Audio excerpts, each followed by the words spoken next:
Well, Curtis Jackson. raise for 50. No, Bryce. Whatever it is.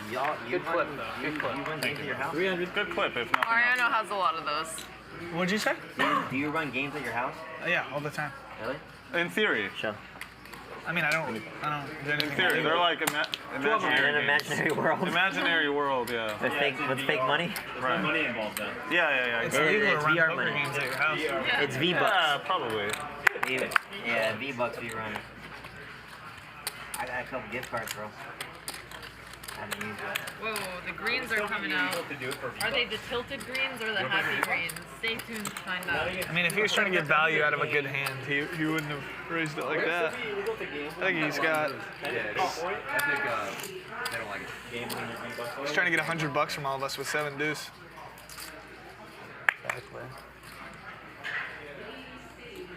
You want to play Reebok? Absolutely not. I'll make it easier for you. I'm folding out a turn. You're in turn, by the way. We are playing 10-25, no limit, Texas variety. Mariano, world-renowned poker video blogger, under the gun, opens up to $50 with the ace-7 of hearts, roughly 500 big blinds deep.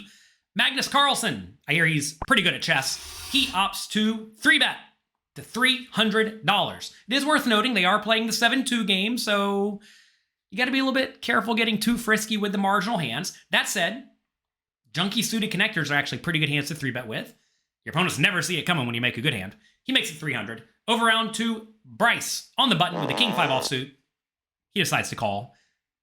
King 5 offsuit is a horrible hand to call with because you're going to be incredibly dominated. Bryce, you got to fold. Fine, whatever. Nick in the small blind opts to 4-bet to $1,200 with the ace-jack offsuit. And I actually like this play a lot. Perhaps you should have gone a little bit bigger, but this is good realization that my opponents are raising and re-raising far too wide. And if they are raising and re-raising far too wide, you should in turn 3-bet, 4-bet, 5-bet, etc. a little bit wider for value. And he does with the ace-jack. I like it. Back around to Mariano with the ace-7 of hearts. He just has to get out of the way. Magnus with the 4-3 of hearts seems to not like the fold. To be fair, 4-betting with the ace-jack offsuit's even better if you're going to be getting called by 4-high.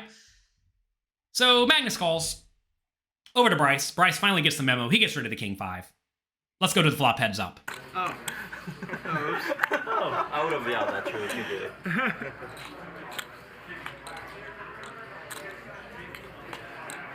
$700. 700.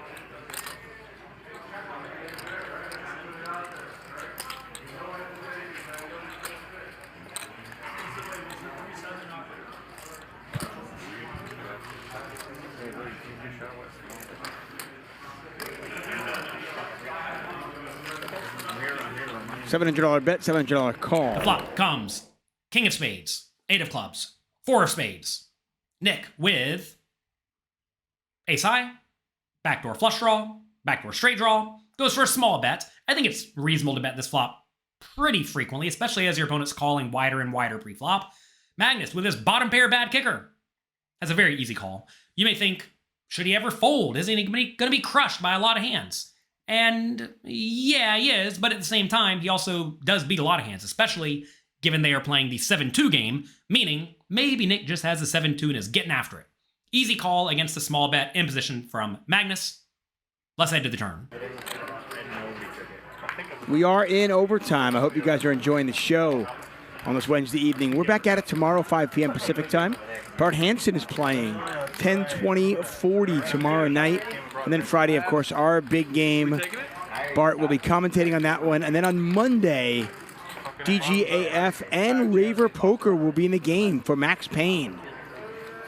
Hoodie Allen in the chat. What's up, Hoodie? Cheers. To what, though? To not losing all your money. Yeah, let's cheers to that. The turn brings the 9 of hearts, and Nick decides to bet 1,600. So far, I want to make it very clear. I think he's played this hand very, very well. But I think he should have bet bigger on the turn. The pot's 4,175. And on the king, 8-4, 2 spades, 9 of hearts, turn, this is a spot where you want to be betting much bigger with hands like aces, ace-king, king-queen, king-jack. When the board is very dynamic, meaning hands that are currently very good are somewhat likely to get a lot worse on the next card and then that's usually going to be the case on flush draw and straight draw boards, you usually want to be betting relatively big with a polarized range. So this is a spot where I think if he is going to bluff, he definitely wants to bet bigger, something like 2,500 or 3,000, as you would want to do with a hand like Ace-King. 1,600 though. Let's see if Magnus can find the call. Thanks for joining us, Eric Peterson. And Josias No, it wasn't even bad. Braganza. Hello. It was bad. I gotta be honest, that one was tough. Appreciate your support, Lee French. Get a bet here from Nick. Magnus calling again. Stubborn and sticky. After a little bit of thought, Magnus finds the call. And look, I realize we're playing the 7-2 game. You could be against the 7-2. That said, I think you probably just want to fold the 4-3 at this point. It's a tough hand, tough spot. I realize you're getting pretty good odds, but you lose to every value hand by a mile. So I probably would have just let it go here. This ace-jack bluff from Nick would have got me to fold. Not Magnus, though. Maybe he's better at games than me. Let's head to the river. Yeah, I like that. Cheers. Nobody loses no one. That's a good one, Eric. Go. And Sorry about you. no, don't worry. Magnus with a pair of fours can beat nothing. Yeah, my redemption arc is coming. You made him 100. But we saw earlier on he considered calling with king high. If Nick bets again here, That's a crazy good return. Oh, yeah. I made that only 5 Hey, minutes. dude, that was very close to not being returned. can Magnus find the call? One hand away from I this. have no read on what's going on. I have no idea. And I feel like an idiot. I've been trying to figure it out. I'm very confused. The river brings the 10 of clubs. Pretty rough card, because this card actually should connect really well with Magnus's range.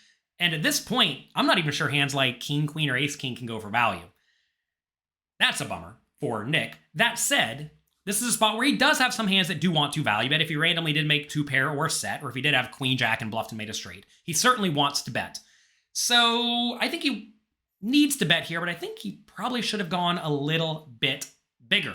In this spot, he bet 3,200 into the 7,300 pot. I think slightly bigger would have potentially been better. Maybe even all in for about 1.3x pot. I realize you're going to be running into it sometimes, but Nick actually does have a very, very good hand to bluff with. Because if you think about the bluffs that Nick could have at this point, he definitely wants to block the random straights that would have potentially gotten there on the river.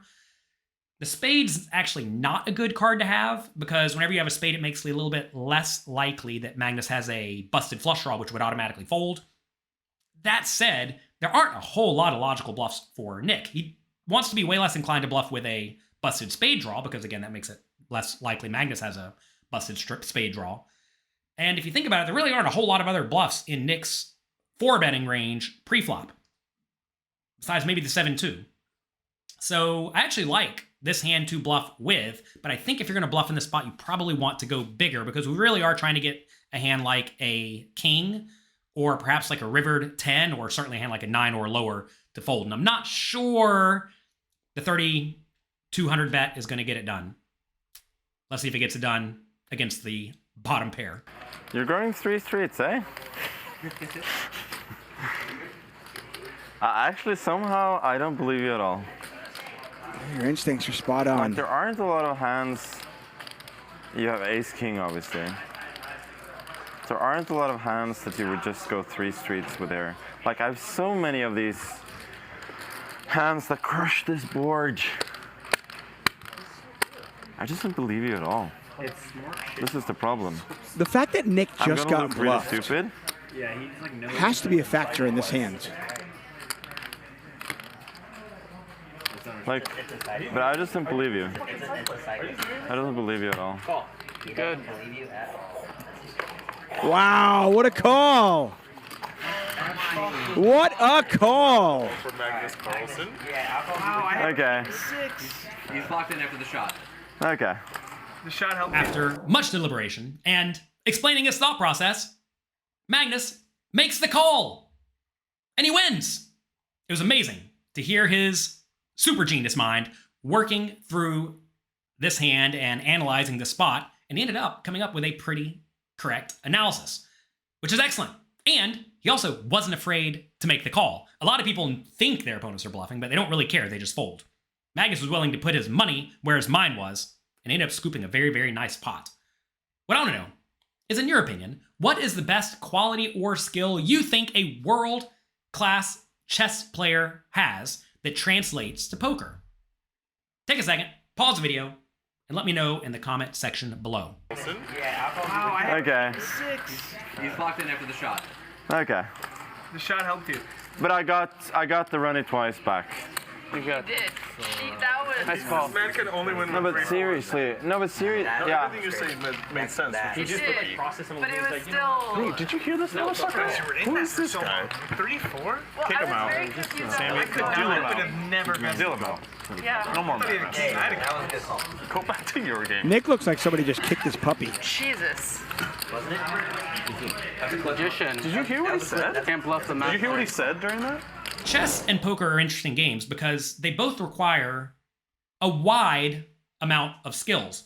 However, a lot of the best chess players study a ton.